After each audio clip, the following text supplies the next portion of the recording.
Welcome to the deep dive. Yeah. Today we're taking, well, a monumental shortcut into music history. That sounds intriguing. Yeah, we're diving headfirst into what many call the definitive story of the band that basically defined modern culture. Oh, the Beatles. Ah, okay, so the anthology. Exactly. Specifically, the landmark international bestseller, the Beatles Anthology. It's just been reissued for its 25th anniversary. Right. And our mission today, for you listening, is to kind of move past all the myths, all the biographies about them, and instead understand why this specific book, this anthology, really remains the single most crucial source. It's their history, but told purely, completely in their own voices. Yeah. So why is that format so powerful? And I guess, why is this book such a big deal again right now? Well, that context is really important because, like you said, it's the 25th anniversary. But it's not just a book reissue. It's actually part of this huge global co-release. Oh, okay. Yeah, you've got the book launching alongside that big Disney Plus documentary series. All right, the Get Back series was huge, but this is connected to the original anthology release. Exactly, connected to the original timing. Hmm. And there's also a fully restored and expanded music collection out, too. So the book, it's kind of the anchor here, isn't it? The anchor, how so? Well, it provides the core narrative. It's the raw material, basically, that the films and the music then draw from. Their own words form the foundation. Okay, let's unpack that. The core source material, because, in the world of rock history, everyone's got an opinion. Oh, absolutely. So many takes. But getting the actual, unfiltered voices of the people who are actually there creating it, that's incredibly rare. It really is. And the structure of this book is what hits you straight away. It's not a traditional biography. Mm-hmm. It's this innovative oral history. It weaves together all their memories, their recollections, but without a narrator stepping in. It's just them. And that's what gives it such, authority. I mean, the sources actually call it the only story of the Beatles by the Beatles, which is a bold claim, but probably fair in this case. I think so. But no. Because this wasn't something commissioned by, some outside writer. It was created originally with the full explicit support of Paul, George, and Ringo, and crucially, Yoko and Lennon, too. Right. And that immediately tackles that whole authenticity problem, doesn't it? Totally. If the band themselves or their estates are sanctioning it and participating, you kind of skip past decades of just speculation. You do. And what really elevates it, I think, beyond just a collection of separate memoirs, is how they integrated John's perspective. Yeah, how do they manage that? Well, even though he was gone by the time the original project came together, they made absolutely sure his voice was present and central. His words were, and this is the phrase they use, painstakingly compiled. Painstakingly compiled. From where? From transcripts, interviews, recordings, various sources from all over the world. They worked really hard to ensure his narrative thread felt seamless alongside the others. So, for anyone listening who really craves that direct input, that feeling of hearing it straight from them, having the band involved in curating their own legacy like this, it's kind of the ultimate form of scholarship, isn't it? Yeah, it's the gold standard. But, that format, the oral history, it does raise an interesting point. When you have 4 different people remembering things, Yeah. years, even decades later. Memories can be tricky. Exactly. Their memories are bound to conflict sometimes, right? Does the book try and, smooth those differences over? Or does it just let them sit there side by side, showing that, hey, even the people involved remember stuff differently? That's actually one of the strengths, I think. It really embraces those distinctions. It doesn't try to force a single, neat consensus narrative. So it gives you the different takes. It gives you the full, sometimes messy recollections. You'll read Paul's take on a key moment, and then right after, you get George's perspective or Ringo's. It's kind of like the ultimate Rashomon effect for rock history. Yeah, I like that. It shows that the truth of the Beatles was always a bit subjective, even for them. It grounds the whole history in, emotional truth, not just aiming for some single historical fact. I love that. Yeah. It treats their story like a real conversation, not just some carved-in-stone monolith. Yeah. And speaking of grounding it, the book handles this massive historical scope by, laying it all out chronologically. It does, yeah. Very logically arranged, year by year. It compiles the complete history, right from them growing up in Liverpool. The very beginnings. All the way through Beatlemania, the studio years, right up to the final breakup. It manages this incredible feat of taking four, let's face it, incredibly distinct world-changing personalities and presenting their words in turn. It maps their journey from, total anonymity to absolute global saturation. And this is where that oral history format really shines, I think. Yeah. Because it's the specific human anecdotes that stick with you. It's not just dates and facts. It's a collection of these really personal stories that just show the sheer scale of the change they went through. Totally. We're talking about details that kind of pull them off that godlike pedestal, Yeah, bring them down to earth a bit. Right. Put them back in the sweaty van or the rehearsal hall. Like, take that story from the early chapters, Ringo trying to take his entire drum kit home on the bus. Oh, yeah, I remember reading that. It's brilliant. It's such a small human detail, isn't it? And so completely at odds with the massive stadiums and private jets that were just around the corner. It really shows the absurdity of how fast things changed for them. That's the genius of using their own words, though.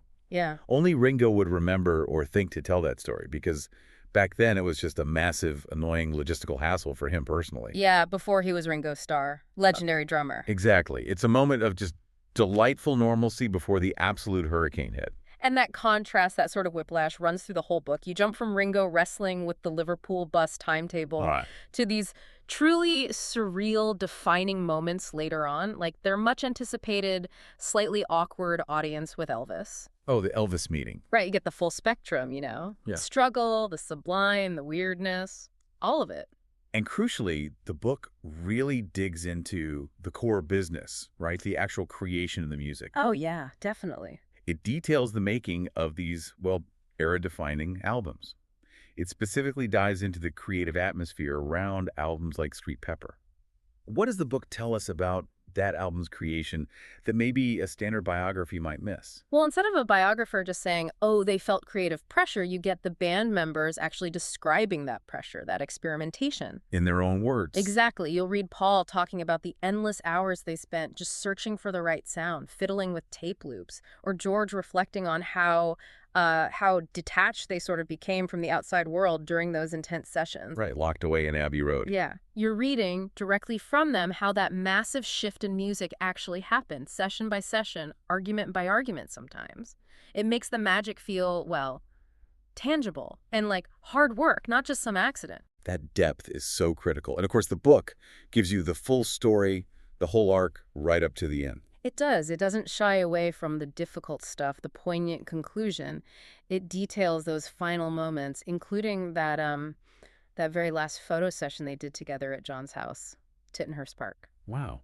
That must be quite something to read about from their perspectives. It really encapsulates their whole relationship, doesn't it? The friendship, the unbelievable success, the creative bond, and then, the eventual messy disintegration. It truly feels like a complete history. Okay, let's shift gears slightly, because this huge book isn't just words on a page. It's also this stunning visual treasure trove. Oh, absolutely. The description says it's brimming with over 1,300 images. Photos, documents, memorabilia. And the key thing here is the sheer volume of stuff that hadn't been seen before. The sources confirm that the vast majority, like most of those 1,300 plus images, were never before published. Seriously, most of them. Yeah.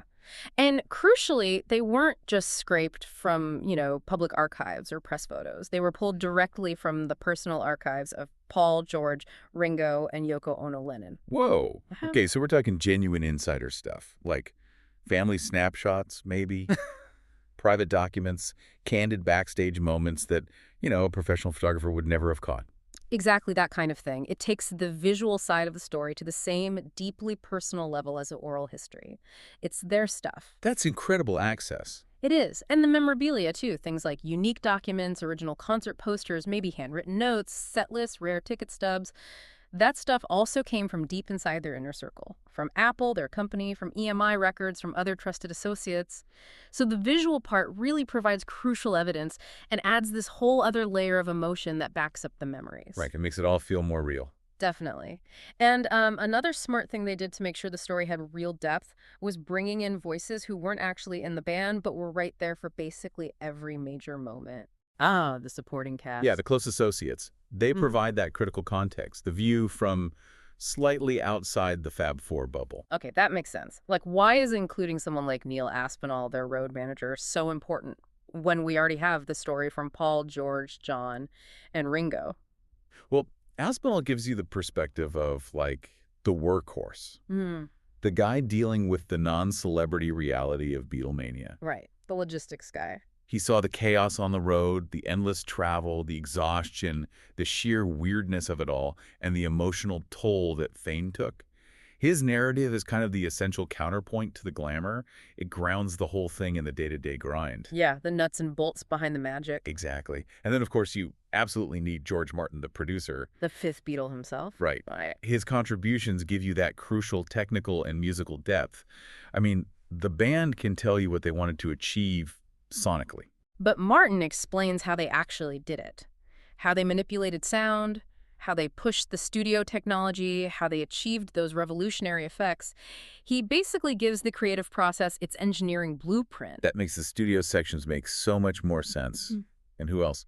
Derek Taylor.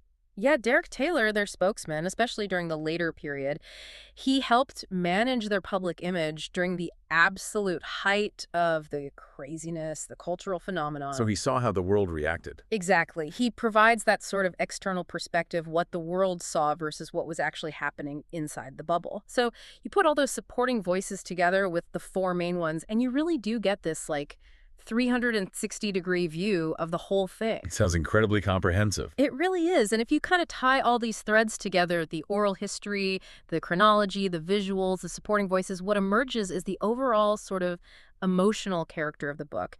The sources sum it up perfectly, I think. It's warm, frank, funny, poignant, and bold. That sounds about right for the Beatles. It captures their essence as actual people navigating this completely impossible situation, not just as, musical legends carved in stone. That mix of emotion and honesty, that frankness you mentioned, that's probably why this book still feels so vital and why this new edition is such a benchmark. I think so.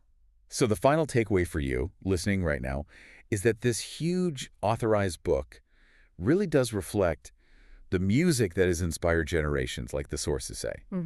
It gives you this complete raw look at the musical and social earthquake they created, but told entirely by the people who caused it. It's really the closest you can possibly get to sitting down and having them tell you the whole story themselves, with no filters. Yeah, warts and all, as they say. Exactly. So given that the book is just packed with over 1,300 images, most of them never seen before, here's a final thought for you to chew on. Which specific previously unpublished image from that massive collection, maybe a photo, maybe a ticket stub, maybe a quick handwritten note, which one image do you think would unlock the most surprising insight into their personal lives, or maybe their creative process? Something to think about next time you put on one of their records. That's a good question. There must be some gems in there. Definitely something to mull over. Thanks for listening to this deep dive into the Beatles. And if you like ARE Kindle books, please join us at bookcheapskate.com, where we publish a daily list of great Kindle books currently offered for free.